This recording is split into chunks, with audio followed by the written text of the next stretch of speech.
Arun sir देखिए, ये बहुत मुफीद तरीका होता है कि आप किसी को विवाद में डाल दीजिए। प्रधानमंत्री जैसे अभी कहा प्राचा साहब ने कि वो गए थे या उन्होंने बुलाया था, किसी को देश को तो पता नहीं, आरती का जो खेल था और उसके पीछे मकसद क्या था वो था। अब यदि प्राचा साहब ने ही कहा और नरेंद्र जी ने भी उदाहरण दिए कि राष्ट्रीय स्वयंसेवक संघ की ये हिम्मत हो जाना क्या द्योतक है। और ये बहुत साफ है कि आप किसी को कंट्रोवर्सी में लाना है तो आप कुछ भी एक पत्थर उछाल दीजिए, उछलेगा कीचड़ और फिर दाग कई लोगों पर पड़ने वाले। सब पर आपकी राय में नो, इसमें चाहूंगा कि आप जो इसका पॉलिटिकल एंगल है उसको आप एलोबरेट कीजिएगा, बाकी सारी चीजें सुनिए उसके साथ साथ। अरुण संजीव जी बड़ा साफ है, जैसा महमूद भाई ने कहा, मिश्रा जी ने कहा। मैं एक लाइन में बात कहता हूं, हम यहाँ बैठ के बात क्यों कर रहे हैं? आरएसएस का पर्पस सर्व हो गया, बीजेपी का पर्पस सर्व हो गया, संदेश चला गया जो चाहते थे वो। जो देखिए वो कार्ड छपे हैं, ऐसा नहीं है कि गवई साहब की मदर उनके प्रोग्राम में जा रही है, इसके कार्ड छपे हैं, जाए नहीं जाए आरएसएस ने कार्ड छपा दिए। उन्होंने ये बता दिया कि सरपंच हमारी जेब में है, आप कुछ भी कर लीजिए। जो अभी प्राचा साहब कह रहे थे कि हर बार होता ना कोर्ट में जाओ, कोर्ट में जाओ। अब कोर्ट में क्या हो रहा है, कोर्ट की अवमानना हो जाएगी अगर हम लोग बात कर लेंगे। अब जो बात हो रही थी, देखिए चंद्रचूड़ साहब ने अभी जो इंटरव्यू दिया 2-3 जगह, उसके बाद ये स्पष्ट हो गया कि प्रधानमंत्री नरेंद्र मोदी उनके घर गए थे, अपनी मर्जी से नहीं गए थे, वो बुलाए गए थे। जितनी स्पष्टता से उन्होंने जो अयोध्या का फैसला और बाकी चीजें की हैं, अब इसके बाद कुछ बचता नहीं है। ये जो सबसे बड़ी चीज है, ये मैसेज देने का काम। अब चंद्रचूड़ साहब ने तो अपने घर बुलाया, आरती उतरवाई और उसके बाद पूरी दुनिया ने वो देखे थे, वीडियो देखे थे, सबको पता था। उसके बाद उनके फैसलों को देख लीजिए आप, बहुत सारी चीजें। लोया का फैसला किसने रफा दफा किया था, कौन था वो? अब जस्टिस गोगोई की तो बात ही मत करिए, वो तो राज्यसभा में बैठे हैं, उनके खिलाफ तो कितने सुप्रीम कोर्ट के जजेस ही आए थे सामने। मूल बात यह है मैसेज देने का काम। मैसेज देने का काम आरएसएस ने कर दिया कि सिर्फ बीजेपी मेरी आनुषंगिक संगठन नहीं है, अब जुडिशरी भी मेरी आनुषंगिक संगठन है। बहुत सुंदर घर में, जिसको हमारे यूपी में कहते हैं चूल्हे में जड़ है, माता जी अगर जा रही है, माता जी जुड़ी हुई है, तो जज साहब कहां से बच जाएंगे? अब ये चीज, इसको जस्टिस गवई, चूंकि वो देश के मुख्य न्यायाधीश हैं, वो कैसे इसको अपने ऊपर से साफ करेंगे, क्या सफाई देंगे, वो उनके ऊपर है। लेकिन भारतीय जनता पार्टी और राष्ट्रीय स्वयंसेवक संघ ने ये स्पष्ट कर दिया है, उनका मैसेज बहुत क्लियर है कि कुछ नहीं हो सकता। और आप देखिए, ये बात आई बनतारा की, कितने लोग, वो दिल्ली के दंगों के आरोपी बनाए गए वो बच्चे, 5-6 युवा जेल में सड़ रहे हैं, उनकी जमानत की अर्जी नहीं सुनी जा रही है। और बनतारा पे सब कुछ छानन फानन में सब हो गया। भाई बनतारा पे जो जांच रिपोर्ट, जांच दल बना था, उस दल के सदस्य कौन थे, क्या क्या हुआ है, इसकी जांच करेंगे तो मजा आ जाएगा। दरअसल क्या है कि सब कुछ खत्म हो गया है। अगर देश में विपक्ष के नेता को सीने पर गोली मारने की बात बीजेपी का प्रवक्ता करता है, जो आरएसएस का वर्कर रहा है, और आरएसएस चुप है, बीजेपी चुप है, उसके बाद आप क्या जानना चाहते हैं, क्या बात करेंगे? दरअसल ये मैसेजिंग जो है वो बड़ी क्लियर है कि सब कुछ हमारी जेब में है। आप हाइड्रोजन बम फोड़िए तो क्या हुआ, चुनाव आयोग अकेला जेब में नहीं है, चुनाव आयोग ही जेब में नहीं है, केवल ज्ञानेश कुमार जी नहीं है, बाकी सब भी हैं। और ताजा उदाहरण तो अभी चर्चा में चंद्रचूड़ जी हैं, ज्यादा दिन नहीं हुए उन्हें हटे हुए। बिल्कुल बिल्कुल बिल्कुल बिल्कुल। ये जो सबसे बड़ी चीज है मैसेजिंग की, उतनी क्लियरली कर दी गई है। राहुल गांधी को गाली दी जाती है, उसके जरिए भी मैसेज दे दिया कि हत्या भी करा सकते हैं। जज साहब की मदर को बुला लिया जाता है मुख्य न्यायाधीश की, तो ये भी बता दिया कि सब जगह हमारी पहुंच है। बिल्कुल बिल्कुल। जस्टिस चंद्रचूड़ ने तो मान लिया भाई, अब क्या चाहिए? ये नए तरह की बीजेपी है। This is party with difference, at any level you go you will find difference. जो अटल जी एक वोट के लिए जिन्होंने नहीं रोका तत्कालीन उड़ीसा के मुख्यमंत्री गिरधर गोमांग को, उनको बार भी कर सकते थे, वोट डालने से रोका जा सकता था। नैतिकता की आड़ में अटल जी ने नहीं रोका, सरकार गिरने दी।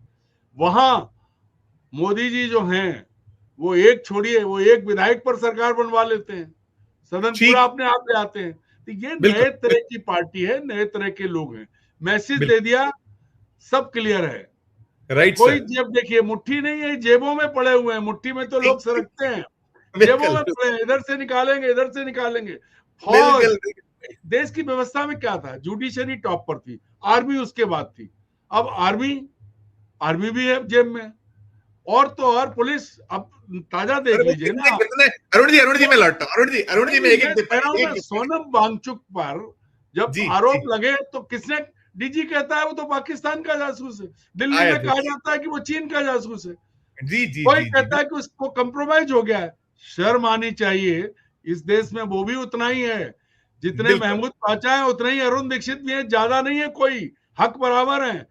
सोनम राइट वांगचुक का भी उतना ही हक है। अगर आपको जरा सी बात के लिए माँ की गाली आपको किसी ने दी थी तो आपने माँ को गाली बता दी, और वहां गोली मारने की बात हो रही है, आपका मुंह बंद है। ये सब नए नैरेटिव हैं। अरुण जी क्या कहिएगा, जो चिंता का विषय जो बातें, चाहे वो रविंद्र जी ने भी कहा था, प्राचा जी भी कह गए और नरेंद्र भाई भी यही कह रहे हैं, मिश्रा साहब, कि कई ऐसी चीजें हैं जो बहुत गड्ढमड है। जैसे आपने कहा कि कहीं जो हमारे हाथों में पूरा अपॉइंटमेंट का आ जाए, फिर ये जो ये कंट्रोवर्सी और मार्केटिंग की जो मैं बात कर रहा हूं, मार्केटिंग को आप फोकस करके बोलिए कि उनसे बेहतर कि आप खुद ही, जैसे वो आप ध्यान करिए कि आया पहला किसकी तरफ से, वो एक्स आया था जो पहुंचे थे जब चंद्रचूड़ साहब के यहाँ, तो बहुत सलीके तरफ संघ भी उसी दिशा में, और दोनों है तो एक ही सिक्के के दो पहलू हैं, एक सिक्का हेड है एक टेल है, दोनों है एक ही, सिक्का एक ही है। अरुण संजीव जी, मार्केटिंग की आप बात कर रहे हैं तो फिर हम चलते हैं 13 में। 12 साल पहले एक युग होता है, आप याद कीजिए। अभी जो अपना गोदी मीडिया है, जो बड़े बड़े पत्रकार हैं जिनको कहते हैं दिग्गज मूर्धन्य, तब चाय बिचवा रहे थे लोग कि चाय बेची, रेलवे स्टेशन नहीं मिला वहां पर। अभी बिल्कुल भी बाल नरेंद्र जो है वो मगरमच्छ पकड़ लाते हैं, और हिम्मत ये है कि अगर कह दिया जाए तो पहलगाम जाते नहीं है। तो क्या मतलब ये है कि भैया, पहले दिन से जो सबसे बड़ी चीज है वो ये है कि कैसे चीजें तय करनी है, कैसे झूठ को स्थापित करना है। आज तक आप देखिए, इंटायर पॉलिटिकल साइंस का सब्जेक्ट, रमेश मिश्रा, मैं, नरेंद्र मिश्रा जी वकील हैं, हम सब पत्रकार हैं, आज तक ढूंढे नहीं मिला। मतलब वो आदमी देश, जो शादीशुदा होने देश के के बाद, सामने डिग्री नहीं, देश के सामने डिग्री नहीं कर सकते, वो उससे बड़ा वो कुछ हो जाएगा, दिक्कत हो जाएगी, बहुत बड़ी दिक्कत हो जाएगी। मैं कह रहा हूं कि आप सोचिए कि शादी करने के बाद भी कॉलम खाली छोड़ दें। भला हो दिग्विजय सिंह का, जिन्होंने मुद्दा उठाया तब ये लिखा कि हाँ विवाहित, नहीं तो बेचारी जसोदा बहन के लिए तो कुछ था ही नहीं। मतलब पहले दिन से झूठ की बुनियाद, लगातार झूठ। क्या अरुण जी कितना किसी भी खतरनाक राज्य चल रहा के, है, आप बताओ, 14 से 25 आ गया है, लगातार चल रहा है, आप ऐसा मत नहीं करो नहीं, जी। मैं जो कह रहा हूं कि आप खूबियां शुरुआत खूबियां देखिए। बहुत सारी, खूबियां नहीं बहुत सारी नहीं, है साहब, संजीव जी, खूबियां है। संजीव जी, जो आप मेरी बात ध्यान से सुनिए, शुरुआत देखिए। गोधरा से शुरुआत होती है, अहमदाबाद में आके वो क्या रूप लेती है। एक राज्य का मुख्यमंत्री, उसके बारे में चाहे वो बजरंगी भाईजान हो, उनका हो, या दूसरे नेताओं का, माया कोडनानी हो, इनके सबके बयान आए थे कैमरे के कि कैसे कैसे क्या हुआ। कि जब इस आधार के, इस बेस पर जब चल के आए हैं, तो अब देश उनकी जेब में है।